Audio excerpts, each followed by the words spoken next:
మీ ఇంటికి వచ్చిన వీరిని ఇంట్లోకి రమ్మనొద్దు. మిమ్మల్ని నాశనం చేయబోతున్నారు.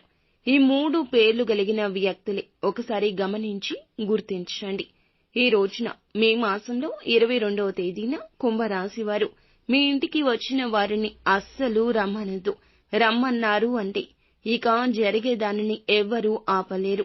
ఇంటికి రావడం, తదుపరి మీ మనస్సులోకి రావడం, మీ బాధకు మూల కారణం కావడం వారి వంతవుతుంది. ఆ ముగ్గురు ఎవరు, ఎందుకు ఇలా చేస్తున్నారు తదితర అన్ని వివరాలు కూడా వీడియోలో అయితే తెలుసుకుందాము. వీడియో ఎక్కడా స్కిప్ చేయొద్దు. మీరు చాలా నష్టపోతారు.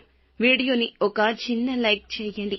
మీ లైక్ మాకు సపోర్ట్ గా ఉంటుంది. ఇక ఆలస్యం వద్దండి, వీడియోలోకి వచ్చేద్దాం. జై దుర్గా భవానీ జ్యోతిషాలయం. మీ యొక్క ప్రతి సమస్యకి పరిష్కారం చెప్పబడును. అన్ని విషయాలు ఫోన్లో స్వయంగా చెప్పబడును. ప్రేమ, పెళ్లి, ఉద్యోగం, వ్యాపారంలో నష్టాలు, భార్యాభర్తల మధ్య గొడవలు, కోర్టు సమస్యలు, మనశ్శాంతి, ఆరోగ్య శాంతి, లక్ష్మీ శాంతి, గృహశాంతి, దిష్టి తీసిన నిమ్మకాయలు దాటడం, నరదిష్టి, నాగదోషం, ఆరోగ్య సమస్యలు, ఎటువంటి సమస్యలకైనా పరిష్కారం చూపబడును. మీ సకల సమస్యలకు పరిష్కారం చూపబడును. స్త్రీ పురుషులకు ఎటువంటి సమస్యలున్నా 100% పరిష్కార మార్గం చూపబడును. గురూజీ రామరాజు గారు. Phone number 9121191826. ఈ రాశివారు మంచి వ్యక్తిత్వం కలిగినవారు. కొన్ని పనుల వల్ల చుట్టుపక్కల ఉన్న వారితో చాలా ఎక్కువగా మోసపోయారు. కానీ ఇక నుండి మంచి రోజులు రాబోతున్నాయండి. మీకు గ్రహాల అనుకూలత వల్ల అంతా శుభమే జరుగుతుంది. స్నేహితులు, కుటుంబ సభ్యులు వీరికి చాలా ఇష్టం. వీరి యొక్క సలహాలు కానీ ఏమైనా కానీ కొంచెం సానుకూల ఫలితాలు ఇచ్చే అవకాశం ఈ రోజు అందరికీ కనిపిస్తుంది. ఎదుటి వారి యొక్క సలహాలు కూడా వీరికి ఫలప్రదంగా ఉంటాయి. డబ్బుల కోసం గతంలో ఇబ్బంది పడ్డారు.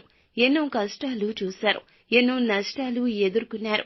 ప్రతి కష్టం నుంచి, ప్రతి నష్టం నుంచి కూడా డబ్బుకు సంబంధించిన ఇబ్బందులు అన్నీ తొలగిపోతాయి. డబ్బు చేతిలో నిండుగా ఉంటుంది. ఇక అవసరాలకు మించి డబ్బు మీ చేతిలో ఉండే అవకాశం ఉంది. కాబట్టి డబ్బు ఉంది కదా అని చెప్పి ఎక్కువగా ఖర్చు అయితే చేయకండి. ముఖ్యంగా ఈ రాశి వారికి ఎక్కువగా జాగ్రత్తలు తీసుకునే కొన్ని పనులు ఈ రోజు ఉన్నాయి. శ్రద్ధ వహించండి. ఆ పనులు చేసేటప్పుడు ఆటంకాలు తీసుకురావాలి, మిమ్మల్ని ఇబ్బంది పెట్టాలి, తొక్కేయాలి అని చెప్పి కొంతమంది చూస్తున్నారు. వారు మీకు ఈ రోజున నష్టాన్ని కలిగించబోతున్నారు. కాబట్టి ఆ శత్రువు మిమ్మల్ని చిన్న చిన్న మంత్ర తంత్రాల ద్వారా కూడా మీరు చేసే పనులకు ఆటంకాలు కలిగిస్తూ ఉండొచ్చు. మీ ఇంటికే వస్తారు, మీతో మాట్లాడడానికే వస్తారు, సంతోషంగా వస్తారు, మిమ్మల్ని వారి మాయలోకి పడేయడానికి వస్తారు. మీ ఇంటికి వచ్చిన వారిని ఇంట్లోకి పిలిచి అతిథి సేవలు చేయడం లాంటివి చేయొద్దు. వారితో మాట కలపడం, మీ యొక్క పర్సనల్స్ తెలుసుకునేంత వరకు వారు విడిచిపెట్టరు. మీకు వచ్చే అవకాశం కావచ్చు, లేదా మీకు వచ్చే ధనం కావచ్చు, లేదా మీ కుటుంబంలో స్పర్ధలు కలిగించడానికి రావచ్చు. వారిని ఇంట్లోకి రానివ్వద్దు. ఇంటి నుండి బయటే మాట్లాడి పంపేయండి.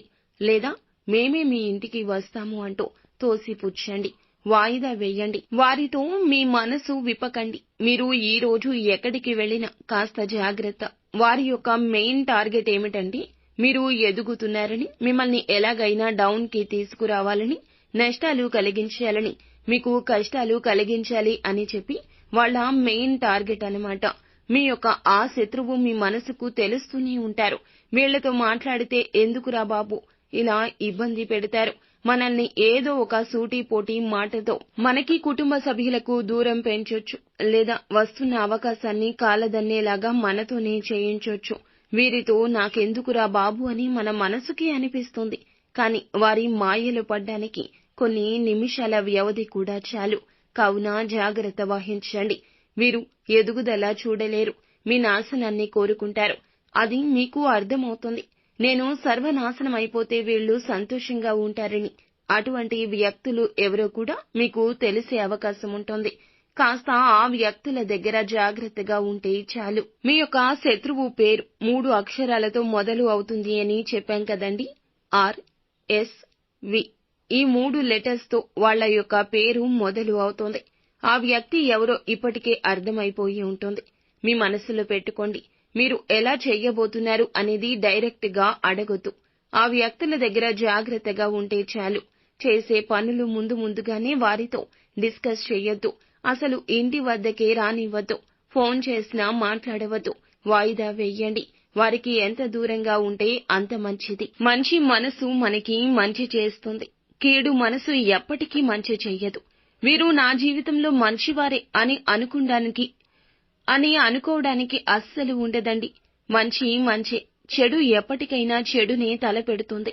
కాబట్టి వారిని దూరంగానే పెట్టండి. నెగటివ్ ఆలోచనలు కలగచేసేవారు వారు.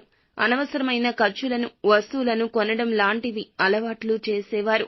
ఈ రాశి జాతకులకు ఏదైతే బలహీనత ఉంటుందో దాన్ని ఎక్కువగా వారు బలంగా మార్చుకుంటారు. కావున అప్రమత్తతే ప్రధాన ధ్యేయం. అంతేకాకుండా ఈ రాశి జాతకులు ఏమిటంటే గనక కాస్తంత డబ్బుని సేవ్ చేసుకోవడానికి ప్రయత్నించండి. నిత్యం శివ నామస్మరణ మేలు చేస్తుంది. లక్ష్మీదేవిని ధూపదీప నైవేద్యాలతో ఆరాధించడం వల్ల శుభకర ఫలాలు పొందుకుంటారు.